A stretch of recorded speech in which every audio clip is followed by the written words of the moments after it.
Salut les amis! Alors aujourd'hui, deuxième étape pour Orlando, de tout ce que ça nous réveille comme tous les retours que j'ai eus, et puis moi-même ça m'a fait réfléchir sur les sujets que Orlando de Virginia Woolf suscite. Aujourd'hui c'est la déconstruction. Alors la déconstruction c'est un thème, un mot qu'on entend beaucoup aujourd'hui, aujourd'hui depuis 20 ans on va dire. Alors, j'ai fait mes recherches, et puis moi, c'est un mot que, ayant fait des études de philosophie, que j'ai beaucoup entendu, et au bout du compte, qui est beaucoup plus riche historiquement que ce qu'on peut nous dire. Ce que j'en ai retenu, et on le retrouve même dans la danse d'ailleurs, le constructivisme, on le retrouve dans la danse. C'est un certain type de gestes et de méthodes. Donc vous voyez, c'est large.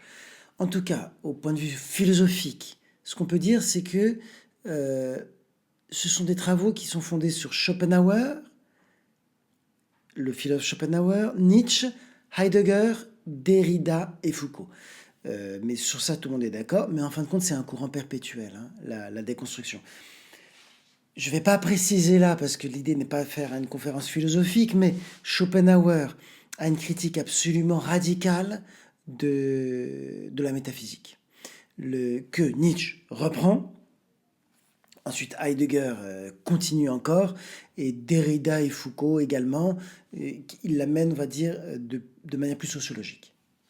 Alors, ce qu'on retrouve chez tous ces auteurs et dans ce courant perpétuel de l'être humain et de la philosophie, c'est déconstruire justement la métaphysique, et en particulier les concepts de l'être, de l'identité, qui sont des concepts de fixité et qui sont utilisés pour maintenir toujours un pouvoir. Par exemple, si on va dans l'histoire, qu'on voit les Indiens d'Amérique ont été essentialisés, ont été projetés, coincés dans l'idée qu'un Indien n'a pas d'âme. Puis ensuite, ça a été les Noirs, sauf s'ils sont convertis.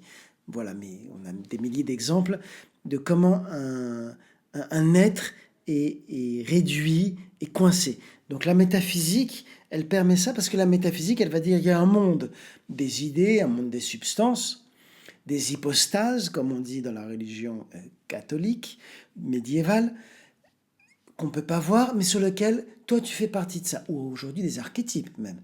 Tu es tel archétype et tel archétype. Tout ça, on dit que ça préexiste à l'existence, c'est-à-dire ça préexiste au corps, ça préexiste à la matière. Il y aurait une conscience divine ou métaphysique ou même naturelle qui gère et qui forme les corps, l'existence. La métaphysique, donc, ces auteurs vont se concentrer pour déconstruire ces concepts fixes. Le deuxième concept sur lequel ils vont de plus en plus se concentrer, qui vient de ça, c'est bien sûr celui d'identité dont je viens parler. Et ils vont dire, finalement, l'identité est toujours hybride, est toujours en mouvement. On ne peut pas dire aujourd'hui tu es ça, demain tu seras encore ça. Tu as déjà changé. Et on peut même rajouter les empiristes comme Hume, qui font partie du mouvement de la déconstruction, dans la mesure où il dit un truc très sympa, que Kant reprendra. Je vois le soleil aujourd'hui se lever de l'est à l'ouest, mais peut-être demain, je ne le verrai plus, ou il se lèvera de manière différente. Je ne peux pas savoir exactement ce qui va se passer. Bon, tout ça pour dire que le concept d'identité, c'est un concept qui veut normaliser dans le temps, qui veut réduire le temps. Enfin, dernier concept que le mouvement de la déconstruction, sur lequel le mouvement de la déconstruction va se concentrer, c'est celui du langage. Parce que c'est à travers le langage que l'on crée les catégories, blanc, noir, homme, femme, et à travers le langage que on va maintenir ces catégories et maintenir des hiérarchies ou les créer, maintenir ou créer des exclusions, des ségrégations. Donc voilà comment ça se fait, de la métaphysique à l'identité, au langage. Et par rapport au langage, donc au discours, il faut savoir que la philosophie c'est le discours sur la sagesse. Donc, c'est un vieux concept, hein, c'est un vieux thème, la déconstruction et le langage. C'est pas, on arrive au XXe siècle, coucou, on a inventé un nouveau truc. Non, c'est donc un courant perpétuel depuis que l'homme parle et depuis qu'officiellement on a appelé ça philosophie. Donc, le discours crée nos croyances. Le discours crée notre psyché. Notre discours crée les comportements. Donc c'est très important. Ce retour au discours, c'est un retour très lucide sur comment est-ce qu'on va normaliser les personnes. Et du coup, le mouvement de la déconstruction, c'est aussi un mouvement de dénormalisation. Donc non seulement ils vont révéler les silences, les omissions, les abus qui sont faits autour de l'identité, mais aussi montrer ce qu'on a essayé d'occulter. Les histoires des minorités, les histoires secondaires, ce qu'on estime pas intéressant. Quand je dis on, c'est évidemment le pouvoir dominant. Le pouvoir dominant qui la plupart du temps est représenté par des institutions qui ne représentent même pas la majorité. Voilà. Donc la déconstruction est un mouvement absolument passionnant, qui à la fois est un mouvement critique et un mouvement de revalorisation de la marginalité. Voilà. Donc vous voyez, c'est très proche, ce mouvement-là va être très proche de ce qu'on appelle la performativité. La performativité, c'est ce que je viens de vous dire, c'est-à-dire c'est comment ce qu'on énonce, ce qu'on raconte nous forme. Là, je le parle de manière très sociologique. Quand on a un discours religieux, quand on a un discours démocratique et républicain, un discours totalitaire, que sais-je. Tous les discours, dans l'éducation, sont faits pour donner ce qu'on appelle une structure aux enfants, mais en fin de compte des structures identitaires à chaque fois, et sont des apprentissages sociaux qui à la fois fixent la personne, donc empêchent le mouvement, et en même temps sont nécessaires, puisque la société étant elle-même faite sur des catégories, il faut savoir comment s'y mouvoir. Donc, la chose profonde qui se passe, c'est que la déconstruction rappelle que quand on fait un discours, on forme la personne au discours, ce qui veut dire que l'être, ce qu'on est, devient ce qu'il dit, ce que on dit. Ah voilà, c'est très, très puissant ça. On devient ce qu'on nous dit de devenir. C'est le commandement.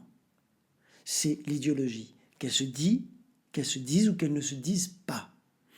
Je deviens ce que je pense. Donc la pensée sociale qui passe souvent à travers les parents, évidemment, mais aussi à travers l'école, etc., va former notre être intérieur, mais aussi la structure politique va former les liens sociaux. Ce qu'on dit va former notre corps, nos comportements. Ce qu'on dit vient de ce qu'on pense. Donc on a créé une pensée avant même de la dire. Et qu'est-ce qui crée la pensée? C'est l'imaginaire. On a donc un imaginaire qui va créer de la pensée. Mais l'imaginaire se fait sur une représentation du réel. C'est là où je voulais en venir. Le langage est une représentation du réel. Le langage est un imaginaire, le langage est un dire, le langage va donc finalement créer des comportements, va créer un corps. Mais tout ça est une représentation du réel, sachant que la représentation n'est pas le réel. Quand on dit une chose, si je dis ma main est, je sais pas quoi, ma main a 5 doigts, c'est une représentation du réel. J'ai déjà nommé ma main, que j'ai séparée de mon corps. Je l'ai ensuite identifiée à 5 doigts, et je lui ai dit que c'était ma main. Bon, tous ces discours-là, on peut tous les remettre en question. La nomination de la main, la nomination des 5 doigts, la nomination de ma propriété. Voilà. Vous voyez, des nominations comme ça qui ont l'air des lois naturelles, finalement, il y a toute une construction de civilisation, une construction de représentation qui se fait. C'est la physique quantique qui a une théorie très forte sur ça et qui rappelle qu'une représentation est toujours une projection. Voilà, ça n'est pas un fait, c'est un fait qui est déjà interprété. La performativité, c'est ça. C'est que l'interprétation du réel devienne le réel. Quand je dis, donc quand je pense, donc quand j'imagine, donc quand je me représente, en fait, je me représente le réel, j'en fais une interprétation. Quand ensuite je me conforme et que je suis habité et que je bouge selon cette interprétation du réel, alors à ce moment-là, je ne suis plus dans le fait du réel, je suis dans la performativité, c'est-à-dire que mon discours, avec tout ce que ça représente, est en train de me diriger, de m'administrer. Voilà. 3 conséquences à ça.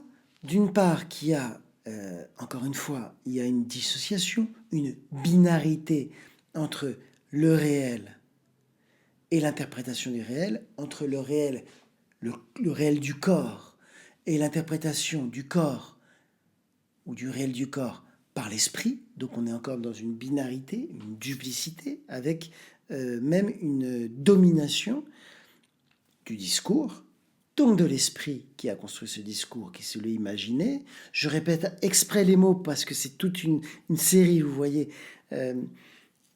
qui est tellement qu'on dit à chaque seconde, donc on s'en rend plus vraiment compte. Césure du corps et de l'esprit, domination par le discours, représentation, jusqu'à la sensation. Ensuite, il y a une césure violente et profonde qui se fait, c'est la deuxième étape, entre le réel et l'interprétation, entre le corps et l'esprit. Et cette césure est particulièrement forte puisque c'est la représentation qui finit par dicter nos comportements, mais qui dit comportement dit sensation. C'est-à-dire que même ce qu'on ressent, c'est un commandement, c'est une représentation du réel. On ne sait même plus ce qu'on ressent vraiment. Donc ceci arrive à la 3e étape qu'on appelle le système de langage autoréférencé, c'est-à-dire la performativité. La performativité, c'est quand tout notre réel est réduit, a été reconstruit en fonction du discours. Ça veut dire que le réel, le donné, le corps, la matière, l'être, est considéré à la fois comme contraignant, parce qu'il faut l'ordonner, mais une fois qu'on l'a ordonné, qu'est-ce qui se passe? Eh bien, ce réel, il devient inaccessible. On ne sait même plus où il est.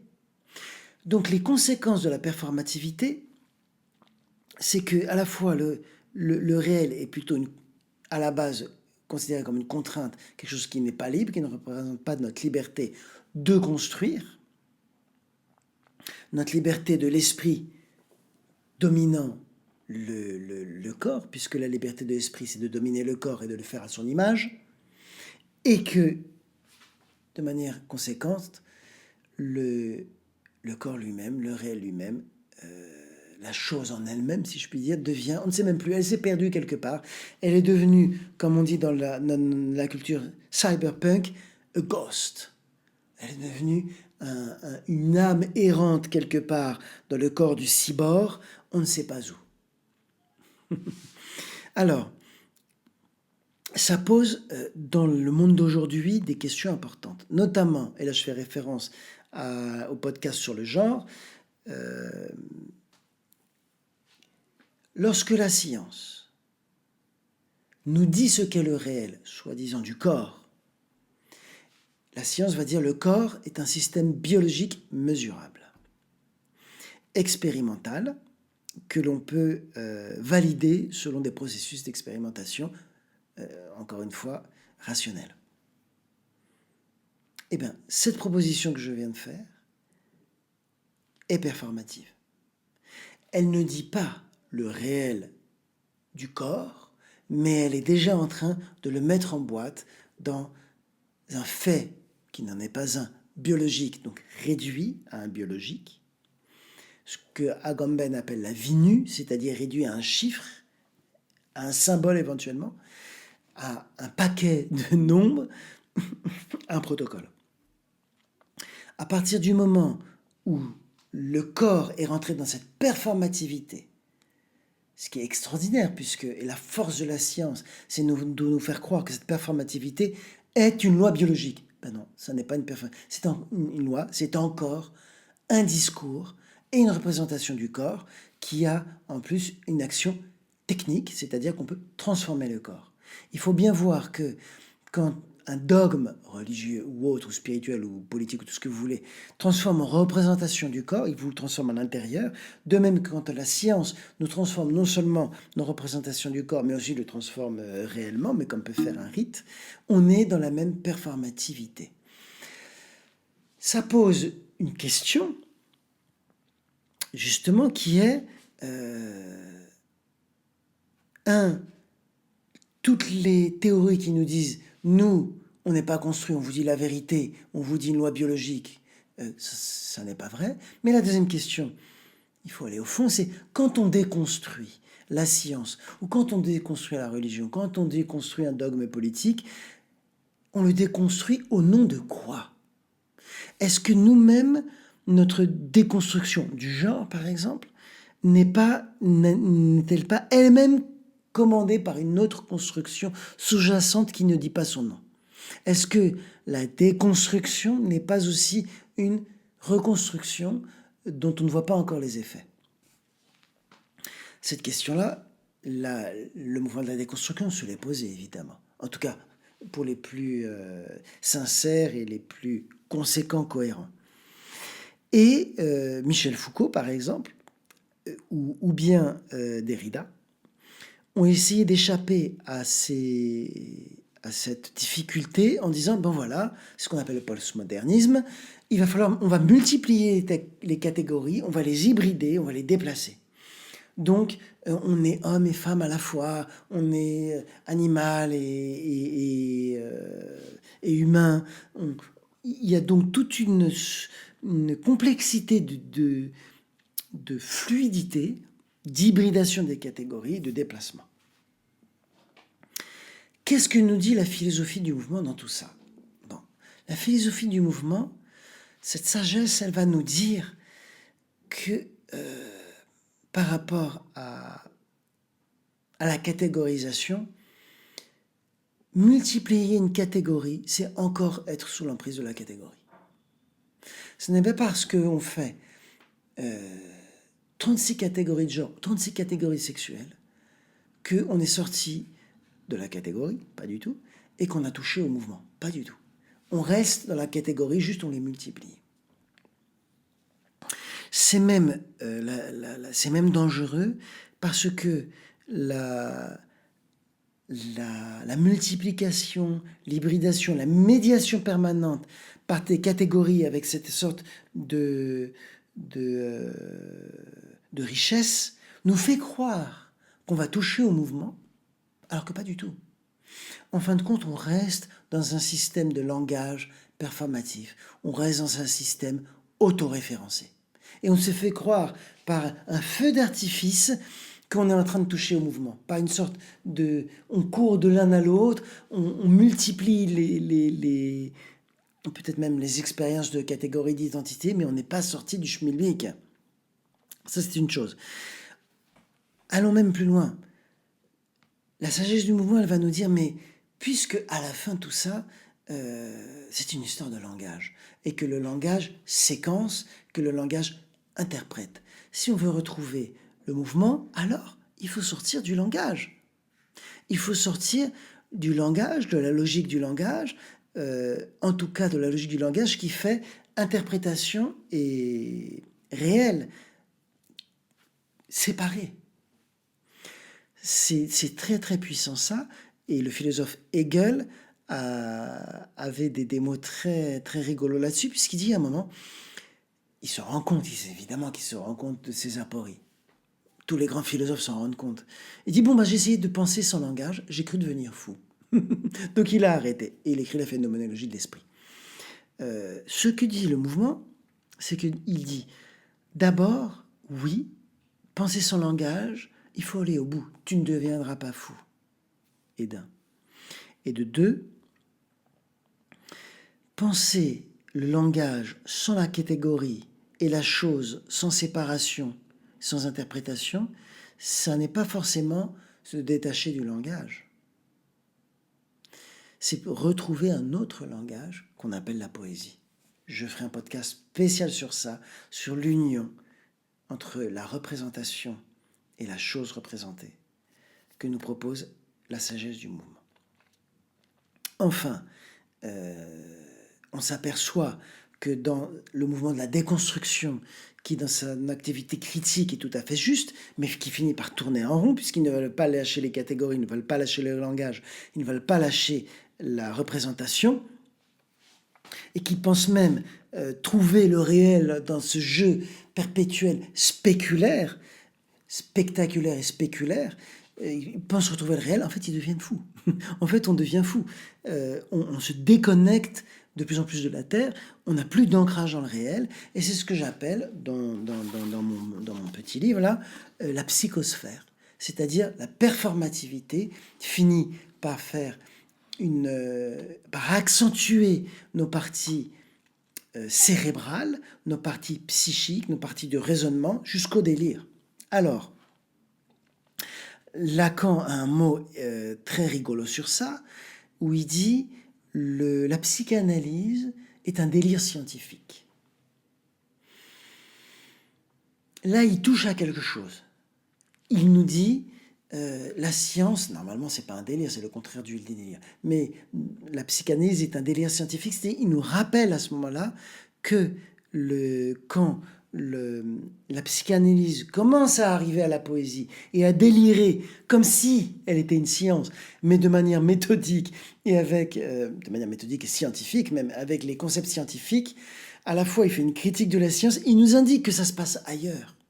Et ça se passe ailleurs que ce verbiage permanent.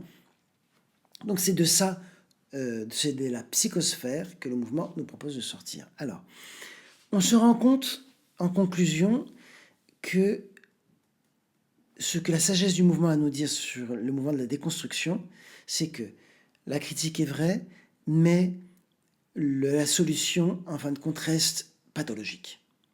Et d'ailleurs, c'est toujours très intéressant, parce que les courants progressistes et les courants conservateurs se rejoignent finalement sur ce que je disais au début, c'est-à-dire la critique de la métaphysique et la première critique de la déconstruction. Quand les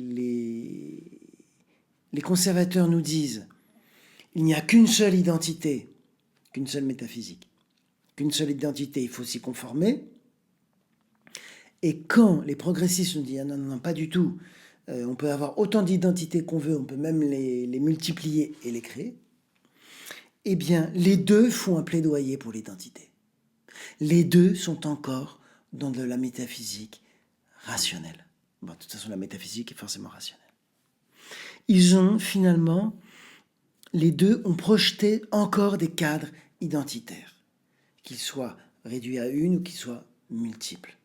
C'est pour ça que, dans la sagesse du mouvement, déconstruire, on doit aller jusqu'au bout. Ça n'est pas pour reconstruire, ce n'est pas pour hybrider, ce n'est pas pour multiplier, encore moins pour revenir et imposer une seule identité conservatrice, mais c'est pour se débarrasser carrément de l'ordre, pour se débarrasser de l'ordre identitaire, pour se débarrasser de la performativité et pour se débarrasser du langage, de la performativité qui est encore dissociative et qui, au fond, vient d'une peur. Vient d'une peur que s'il n'y avait pas l'ordre binaire, s'il n'y avait pas l'ordre de la catégorie, s'il n'y avait pas l'ordre de